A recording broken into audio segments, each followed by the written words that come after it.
ये जायज़ है, ये मुनासिब है, इसका जवाब ज़रूर दीजिएगा।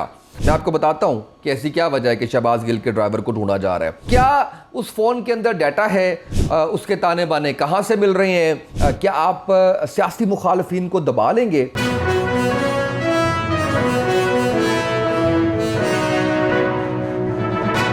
बिस्मिल्लाहिर्रहमानिर्रहीम, अस्सलाम वालेकुम। आप देख रहे हैं मेरा यूट्यूब चैनल और मैं हूं उसामा तैयब। नाज़रीन, ख़बरों के लिए, तज़कियों के लिए आप चैनल को सब्सक्राइब कीजिए ताकि आप तक टाइमली चीज़ें पहुंचती रहें। मुझे बात करनी है शहबाज गिल के केस के हवाले से।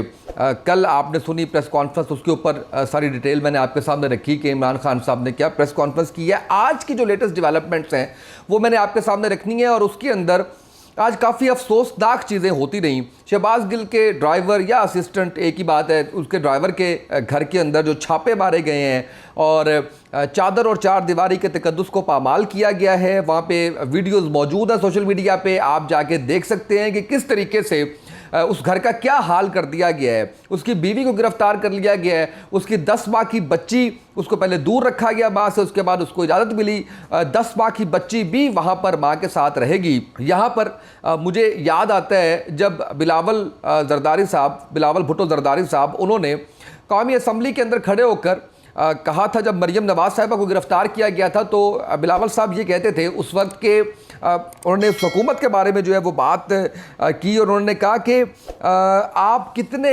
बेगैरत हैं जो आप औरतों को जेल में बंद करते हैं और चादर और चार दीवारी के तकद्दुस को पामाल करते हैं।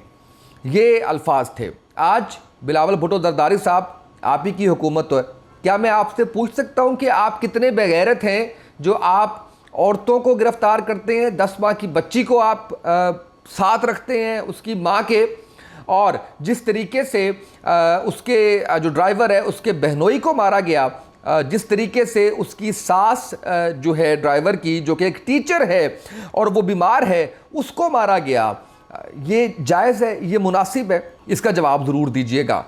सूरत हाल ये है कि इस वक्त पूरी हुकूमती मशीनरी, और हुकूमती मशीनरी में जो वज़रा की तादाद है वो 62 हो गई है। 61 की तो मैंने डिटेल आपको बता दी थी, अब तादाद 62 है। और एरिया भी आपको याद होगा कि 33 किलोमीटर का एरिया है जिसके लिए ये 62 वज़रा काम कर रहे हैं। 62 वज़रा इस वक्त वहाँ पर हैं और 13 पार्टीज़ हैं जिनको नवाजा गया है। इस वक्त पूरी की पूरी हुकूमती मशीनरी सिर्फ़ और सिर्फ ये कर रही है कि वो शहबाज गिल के ड्राइवर को ढूंढने के लिए अपना पूरा जोर लगा रही है। मैं आपको बताता हूँ कि ऐसी क्या वजह है कि शहबाज गिल के ड्राइवर को ढूंढा जा रहा है।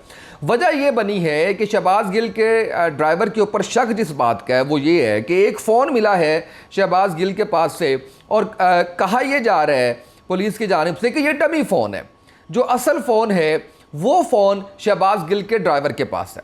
तो क्या उस फ़ोन के अंदर डाटा है, उसके ताने बाने कहाँ से मिल रहे हैं, ये जो स्क्रिप्टेड था, अगर जो बीपर दिया था तो वो स्क्रिप्ट कहाँ से तैयार होके आया। लेकिन इस वक्त तो ऐसा लग रहा है जैसे वो कोई जासूस है इंडिया का, जैसे वो अमेरिका को जासूसी कर रहा था। ये बिल्कुल लग रहा है ये शहबाज गिल है, ये कुलभूषण यादव है। ये सवाल तो बनता है कि आप इस वक्त सारे का सारे हुकूमती काम छोड़ के इस वक्त सिर्फ और सिर्फ एक बंदे को सिर्फ जो है वो गिरफ्तार जो है वो करना चाह रहे हैं। आज ज़मानत के लिए भी कोशिश की गई लेकिन ज़मानत भी जो है वो नहीं मिली। ये बड़ा मुकद्दस महीना है मुहर्रम का, और इस मुहर्रम से बड़ी तल्ख यादें जुड़ी हुई हैं। इस मुहर्रम की अगर बात की जाए तो इसके अंदर 10 माह की बच्ची, आज लोगों ने ट्वीट किए, लोगों ने कहा कि आप सिर्फ एक लम्हे के लिए ये तसव्वुर कर लें कि वो 10 माह की बच्ची शहबाज गिल के ड्राइवर की नहीं, वो आपकी है, आप पर क्या बीतेगी। हमारे दोस्त ज़ैन अली हैं, उन्होंने ये ट्वीट भी किया हुआ है, लोग इसके ऊपर बात कर रहे हैं, इमरान रियाज खान ने इसके ऊपर बात की है। तो आप वाकई क्या ये इस वक्त यजीद की हुकूमत है? ये तो बिल्कुल आप मुहर्रम की जो है वो याद ताज़ा कर रहे हैं। तो इन चीज़ों से क्या आप सियासी मुखालफिन को दबा लेंगे? आज राना सनाउल्लाह साहब जो कि वज़ीर दाखिला हैं, वो ये सारा कुछ कर करवा के अब उमरा करने गए हुए हैं और उनके ख़िलाफ़ एक दरख्वास्त भी आज पेश की गई है। और वो दरख्वास्त के अंदर जो दरख्वास्त गुजार हैं वो वकील हैं, वो अपना तारुफ़ करवाते हैं और वो उस दरख्वास्त के अंदर ये लिखते हैं कि जनाब, ये राना सनाउल्लाह साहब की जो मैंने प्रेस कॉन्फ्रेंस सुनी है उसके अंदर वो कहते हैं कि मेरे पास 15-20 किलो हीरोइन है, तो मैं अपने सियासी मुखालफिन पे, सहाफ़ियों पे, इन लोगों पर, ये उस दरख्वास्त के अंदर लिखा हुआ है कि मैं इन पर ये डाल देता हूँ। तो उस दरख्वास्त के अंदर जो बात मज़ीद आगे बढ़ी है वो ये कहते हैं कि इनको वो दफ़ात बताई उन्होंने कहा कि इनको गिरफ़्तार किया जाए राना सनाउल्लाह साहब को। राना सनाउल्लाह साहब से माशाल्लाह कौन वाकिफ़ नहीं है। सानिया मॉडल टाउन का जिक्र कर लें आप, 25 मई के वाक़े का आप जिक्र कर लें, शहबाज गिल के वाक़े का आप जिक्र कर लें, तो उनके जो फ़तह के झंडे हैं वो काफ़ी ज़्यादा लंबे एक लिस्ट है, जो बयान करेंगे तो शायद रात हो जाएगी हमें। इसी तरीके से आपने ये देखा होगा कि ये सारे मामलात को लेके इस हद तक खौफ व हरासा किया जा रहा है आम आवाम को भी। आज मेरी नज़र से गुजरे कुछ लोग थे, उनके कुछ मुझे वीडियो मैसेजेस नज़र आए ट्विटर पे, और उन वीडियो मैसेजेस के अंदर वो क्या कह रहे हैं, वो माफ़ी मांग रहे हैं कि हमने कुछ बातें की हैं, गलती होगी हमसे, और वो अननोन से हैं, आज से पहले तो कभी नहीं देखे थे, वो अभी नज़र आ रहे हैं। जो इसके अलावा मैं समझता हूँ इससे बड़ी ज़्यादती ये है कि मुनीब नाम का बच्चा, उसके 50 फॉलोअर वाले अकाउंट जिस पे एक रीट्वीट मिलता है, उसको रीट्वीट करते हैं लाखों फॉलोअर्स होने वाले एंकर, और उसको पेश कर दिया जाता है ये जो आपका इस पे मीडिया पे पेश कर दी, मीडिया पे भी वो बात आ जाती है, फिर वो सोशल मीडिया के ऊपर भी बात चल रही होती है। तो ये ज़्यादा जो है वो चीज़ ऐसी है जो ख़तरनाक है, जिसको ज़्यादा हाईलाइट अगर किया गया है तो मैं समझता हूँ कि वो उन्हीं एंकर की जानिब से किया गया है जिनके इतने ज़्यादा जो है वो फॉलोअर्स मौजूद हैं। अच्छा, इसके साथ साथ अब आप ज़रा ARY पे आ जाएँ। ARY की अगर बात की जाए तो अरशद शरीफ साहब, उनकी जो मिसेज हैं वो ये कह रही हैं कि वो काम के सिलसिले से बाहर गए हुए हैं। चलें, वो हो सकता है वो काम के सिलसिले से बाहर गया हों, लेकिन अगर 1% भी चीज़ ऐसी है कि उनको अपनी हिफाजत के लिए ये मुल्क छोड़ना पड़ रहा है, तो ये कैसी जमहूरियत है?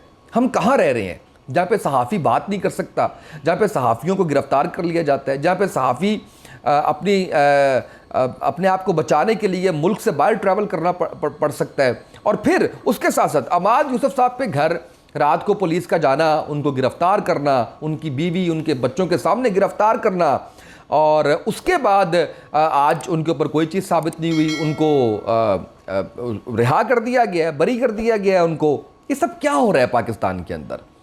ARY पर पाबंदी, अभी तक ARY की नशियात बहाल नहीं की गई, अभी तक वही चैनल जो है वो उस तरह से उसी के अंदर चल रहा है।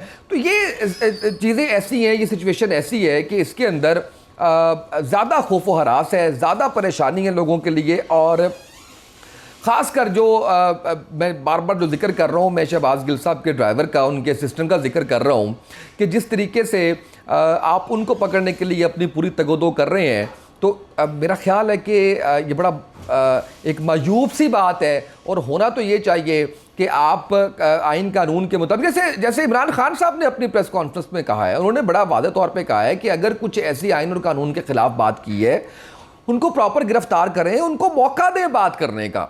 तो वो मौका तो शायद उस तरह से नहीं दिया जा रहा, जिस तरह से उनकी गिरफ्तारी हुई, गाड़ी के शीशे तोड़ दिए गए, उनके ड्राइवर को जिस तरह से जदोकोब किया गया, और ड्राइवर जिस तरह से अपनी जान बचा के भागा, और बकौल उसके, और जिस तरह से वो अभी भी उसको ढूंढने के लिए पूरी मशीनरी जो है वो काम कर रही है।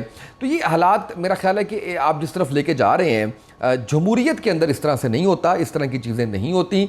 कुछ चीज़ें अगर ऐसी हैं जिसके ऊपर बात करनी है, वो मिल बैठ के बात करनी चाहिए, मुल्क का सोचना चाहिए, मुल्क की तरक्की का सोचना चाहिए, ना कि इस तरीके से खौफ व हरास फैलाना चाहिए। व्हाट्सएप के ऊपर एक चीज़ बड़ी फैली हुई है, अगर आप लोग देखें, पहले भी इस तरह के मैसेजेस आते हैं, लेकिन काफ़ी अरसे के बाद इस तरह के मैसेजेस आए हैं जिसके अंदर लिखा हुआ है कि व्हाट्सएप के ऊपर कोई बात ना करें, सोशल प्लेटफॉर्म्स के ऊपर कोई ऐसी बात ना करें जो वज़ीर आज़म के ख़िलाफ़ हो, जो किसी के ख़िलाफ़ हो। ये जरदारी साहब के ज़माने में भी ये मैसेजेस काफ़ी ज़्यादा फैले हुए थे। गो इसमें कोई हकीकत नहीं है, ऐसी कोई ऑफिशियल चीज़ सामने नहीं आई, लेकिन ये अवाम के खौफ व हरास का एक मैं समझता हूँ कि ये एक हाइप क्रिएट हुई है, ये पीक पे मामला चल रहे हैं। तो इन चीज़ों को देखना होगा हुकूमत को, और अपना किबला दुरुस्त करना होगा अगर कहीं पे वो गलत है, और चीज़ों को सही डायरेक्शन में लेके चलना होगा। आज के इस व्लॉग से इतना ही, इजाज़त दीजिए, अल्लाह हाफ़िज़।